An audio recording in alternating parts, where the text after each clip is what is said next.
तो वहीं प्रशासनिक नौकरी से इस्तीफा देकर कांग्रेस में शामिल हुई निशा बांगरे ने एनडीटीवी से खास बातचीत की, जिसमें उन्होंने कांग्रेस पर वादा खिलाफी का आरोप लगाया। साथ ही इस्तीफा देने की वजह के बारे में खुलकर बातचीत की। सुनिए।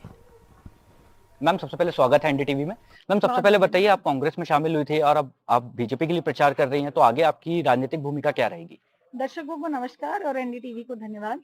देखिए, मैं किसी का प्रचार करने तो फिलहाल छिंदवाड़ा में नहीं आई हूँ, लेकिन हाँ, आज बाबा साहब की जयंती है तो मैं अपने लोगों के बीच में जयंती का हम जो सेलिब्रेशन होता है उसके बीच में मैं जाऊंगी, उनको बताऊंगी कि छिंदवाड़ा की इस धरती से किस तरीके से अन्याय किया जाता है, इनकी नीयत क्या है कि एक महिला को, आपके समाज की बेटी को नौकरी से छुड़वाकर घर बिठाने का प्रयास इन्होंने किया।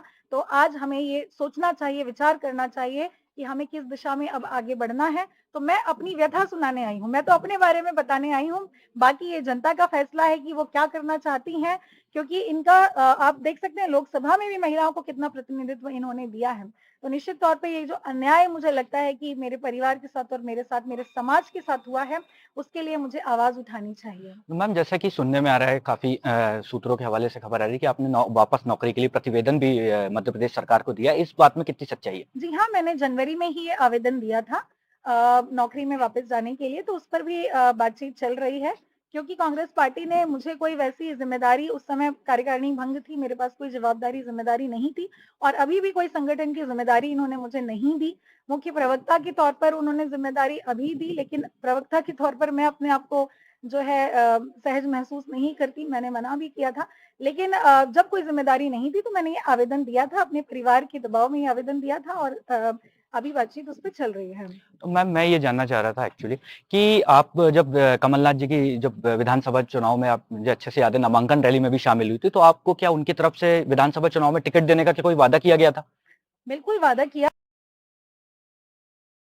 कहा था कि हम अपने शीर्ष नेतृत्व से बात कर रहे हैं, लेकिन मंच पर जाकर के उन्होंने कहा कि आप कोई बात नहीं, आप चुनाव नहीं लड़ेंगी, जबकि ऐसी कोई बात ही नहीं थी। बात तो यही थी कि टिकट चेंज किया जाए, मुझे टिकट दिया जाए, अंत तक एक टिकट रोकने का जो आपने दिखावा किया है उसको पूरा किया जाए, लेकिन वो नहीं किया।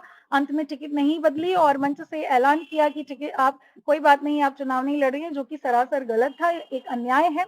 और इसीलिए मैं आज यहाँ पर छिंदवाड़ा की धरती पर आकर मैंने कांग्रेस से इस्तीफा दिया है। तो मैम, अभी आप सिर्फ भाजपा के लिए प्रचार करेंगे या भाजपा की आधिकारिक रूप से सदस्यता भी लेंगे? देखिए, अभी इस पर कोई प्रस्ताव नहीं है, मैं भाजपा का प्रचार फिलहाल नहीं कर रही हूँ, ऐसा कोई प्रस्ताव नहीं है, लेकिन अगर ऐसा कोई प्रस्ताव आता है तो उस पर विचार करेंगे ये 3-4 दिन में। Thank you. भाजपा चुनाव के तहत और उन्होंने कांग्रेस के खिलाफ वादा खिलाफ